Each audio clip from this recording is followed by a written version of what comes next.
Hello friends, my good friends, एक बार फिर आपके लिए 10 क्वेश्चन लेकर के आया हूँ। ये क्वेश्चन भी उतने ही महत्वपूर्ण हैं, उतने ही इम्पोर्टेंट हैं जितने कि पहले वाले थे।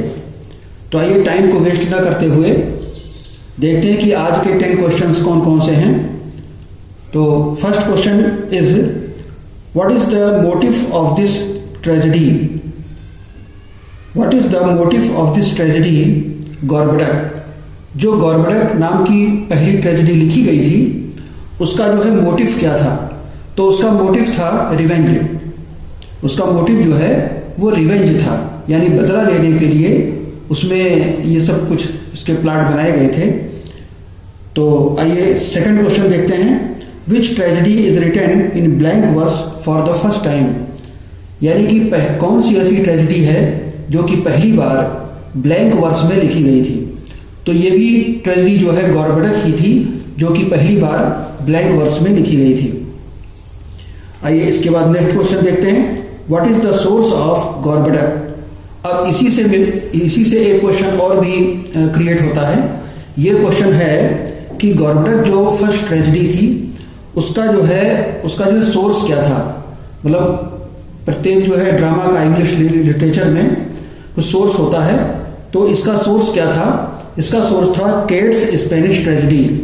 थॉमस कैट्स जो थे, थॉमस कैट, ये इन्होंने स्पेनिश ट्रेजेडी लिखी थी। इस पर भी आगे क्वेश्चन आएगा आपको। तो ये जो इनकी स्पेनिश ट्रेजेडी है वह जो है इसका जो है वो सोर्स था। आइए नेक्स्ट क्वेश्चन देखते हैं। What is the golden age of literature? तो इंग्लिश लिटरेचर का गोल्डन एज क्या था? तो ये 1558 से लेकर के 1625 तक माना जाता है। आइए नेक्स्ट क्वेश्चन देखते हैं। Which age is called age flowering of Renaissance? ऐसा कौन सा एज है जो कि फ्लावरिंग ऑफ रिनेसा के नाम से जाना जाता है? रिनेसा का मतलब होता है पुनर्जागरण काल। तो ये जो है एज माना जाता है the age of Shakespeare. Shakespeare का जो युग था उसको फ्लावरिंग ऑफ रिनेसा के नाम से जाना जाता है। आइए next question. What is the compromise between Catholicism and Protestantism? Protestantism और कैथोलिज्म के मध्य यानी उसके बीच में कंप्रोमाइज जो हुआ था, तो ऐसा कौन सा वाद पैदा हो गया था? तो वो वाद था एंग्लिकनिज्म। नेक्स्ट क्वेश्चन देखते हैं। What is the key factor of renaissance? Renaissance का यानी पुनर्जागरण काल का इसका जो है की फैक्टर क्या था? ये भी बहुत ही इंपॉर्टेंट क्वेश्चन है। द क्राउन ऑफ क्रिएशन, इसका जो की फैक्टर था वो क्राउन ऑफ क्रिएशन था। नेक्स्ट क्वेश्चन देखते हैं। Whose writings are related to individualism? किसका लेखन जो है वो व्यक्तिवाद से संबंधित है? तो व्यक्तिवाद से संबंधित है, उसमें 3 राइटर हैं, Marlowe, Spenser and Francis Bacon. इन तीनों राइटर्स का जो लेखन है, राइटिंग है उनकी, वो इंडिविजुअलिज्म से क्या कहते हैं रिलेटेड है। आइए नेक्स्ट क्वेश्चन देखते हैं। Theology of Puritans is derived from the philosophy of? यानी कि जो प्यूरिटन्स की थियोलॉजी है वो जो है किस फिलॉसफी से उसको डिराइव किया गया है, उसको निकाला गया है?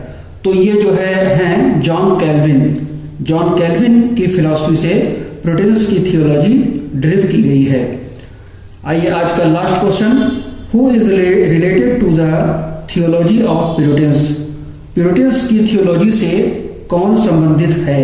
तो इसमें 3 राइटर हैं। फर्स्ट है बेन जॉनसन, सेकंड है जॉन मिल्टन एंड थर्ड है बनियान।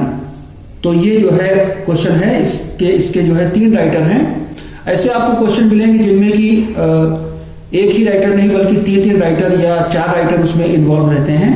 तो उसमें क्वेश्चन अगर बनेगा तो आपसे जो है ये पूछा जा सकता है इनमें से कौन से रिलेटेड हैं, तो इनमें से कोई भी एक आ सकता है। तो आज के लिए इतना ही। ये 10 क्वेश्चंस आपके लिए रहे और ये क्वेश्चन भी बहुत ही इंपॉर्टेंट हैं। इनको आप नोट्स बनाएंगे तो आपके लिए काफ़ी बेनिफिशियल होंगे। इतना ही आज के लिए। Thank you very much.